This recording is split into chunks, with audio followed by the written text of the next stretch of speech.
called the polar bear fang, and have been trying to get to this tower for 10 years. We're going to start off by going up to eastern Greenland, which for today's day and age, eastern Greenland is one of the most unexplored places on the planet. And so there are places that literally no one's explored, no one's been to, and still finding places with huge vertical granite walls to make first ascents on. The places I'm going to, if you go to them on Google Earth and you kind of go down to the street view, there's nothing there. For example, on the image on the right is a high-resolution 150 megabyte satellite image. And if you look in this area, there's a little bit of evidence here because there's this big shadow, and it looks like there could be this big tower. And if you look at this guy on the left, it's just a hill. But according to some of my research and talking to some of the Greenlandic Inuit, this right here, this left area, this is what actually exists in this same view from Google Earth. This beautiful, huge, wonderful, for a climber, this is as good as it gets as far as unclimbed, untouched. This is what I've called the polar bear fang, and have been trying to get to this tower for 10 years and been denied on 3 expeditions, which brings us to my most recent expedition I got back about 7 weeks ago. The left view is 2014. The right view is 2015. The difference? All the black ocean on the right side, it's all sea ice that's come down from the north. So when we're flying into Greenland this year, this is what the sea ice look like. This is very, very difficult to take a boat through, especially a small fishing boat. And we're supposed to meet one of the most experienced guys in eastern Greenland to take me about 400 miles to the fjords that I want to climb in. Siggy. He's got a huge reputation on the east coast of Greenland being able to basically survive any conditions. Well, all of that ice that you just saw there flying into the east coast, he was coming to pick me up and he got stuck in the ice crushed his boat and the boat sank. And so fortunately everyone was safe. The Danish military were able to get them by helicopter, and we're waiting on the east coast of Greenland for him to pick us up, but he never arrived. It's a pretty intense situation. I'm thinking, okay, this is the 4th expedition that I'm going to be denied going to this area that I've been wanting to get to 400 miles away. We found a new boat. We found a friend of a friend who was willing to take us down. They had to bring 2 boats to bring enough fuel to get down there and back. And they had this great cat on the boat, which is always kind of fun. But this was a unique trip because I'd planned to go solo. And my younger brother said, hey, I'd love to go on this trip. And I was like, we're going to do this huge climb. He's not a climber, but he was going to go along anyways and see what happened. It was really cool to go with him because I do a lot of expeditions with people that don't have very much experience, and it's really exciting to live through their enthusiasm. But Andy is not a climber, and I thought, okay, I can just teach you what to do. You can follow me up this climb. We'll go on the belief of blood and brothers, and we'll communicate, and it'll work out. So we got close. We're 380 miles, and the boat breaks down. I'm like, great, we're just not going to make it. 4 expeditions, years, a decade of trying to get to this place and climb this tower, and this is Bent. He's the captain of the boat. The boat broke down. He went and sat down, filled his pipe, smoked some tobacco, and took his engine apart. 8 hours later, we continued on. He didn't have any worries about it. Finally, this little narrow fjord was filled with ice, and he just kind of pushed right through. It took about 2 hours to kind of nudge the ice, slowly nudge the ice, kind of ramp up on the ice. And so finally, we got through, and then we could see, okay, we're going to be able to make it to where I want to go. It was a pretty exciting moment. This is a view from the ocean of the polar bear fang. And again, if there's any climbers in the audience, for an unclimbed tower, unknown, that's pretty special. We'd been delayed now almost 17 days because Siggy's boat sank.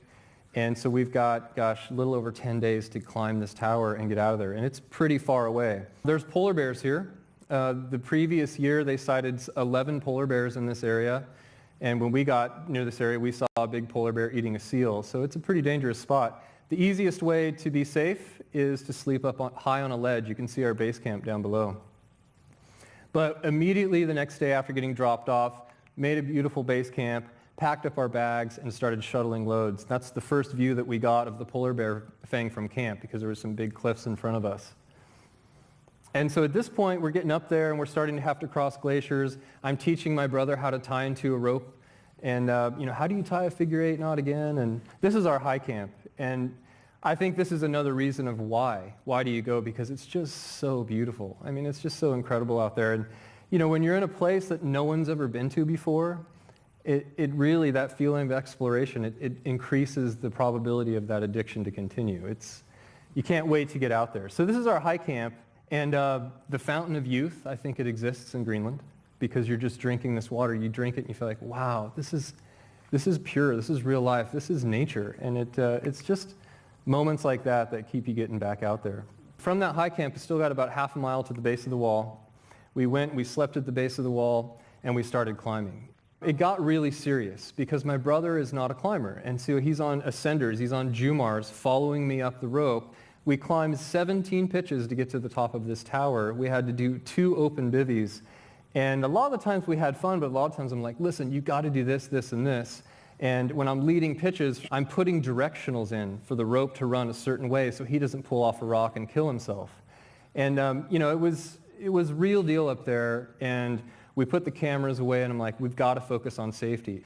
There were 3 different times I had to switch routes because it was just too loose and dangerous. There were 2 times where I talked to him about it and said, we might have to bail. It might be too dangerous. And honestly, my mom, she would kill me if something happened to the baby brother, to the youngest. This is the same tower, the polar bear fang, and what's really interesting about this is how the mountains change when you're in the mountains. This is about a half-mile distance of walking from one side to the other.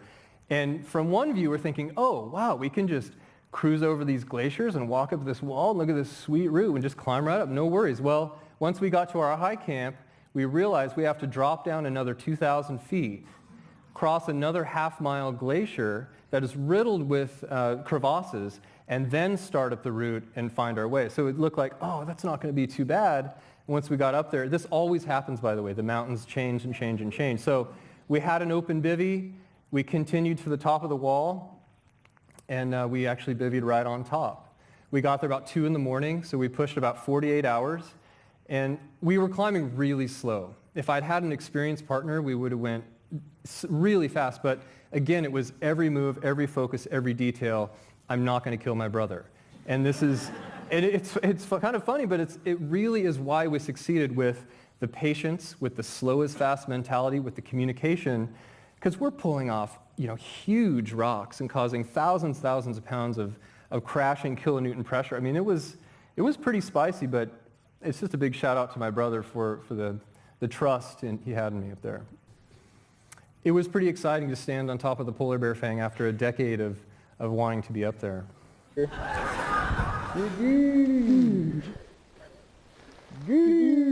Yeah, you're the ram. Woo!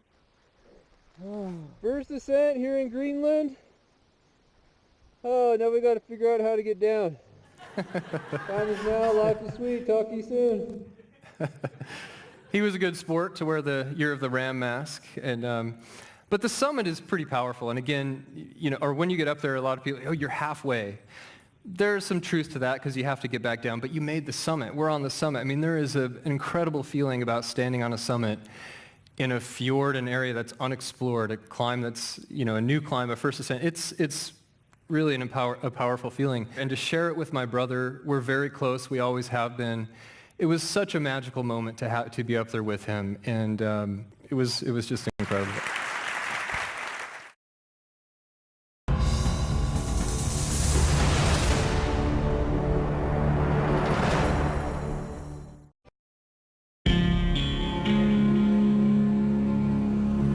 VOA, exploring the world around us.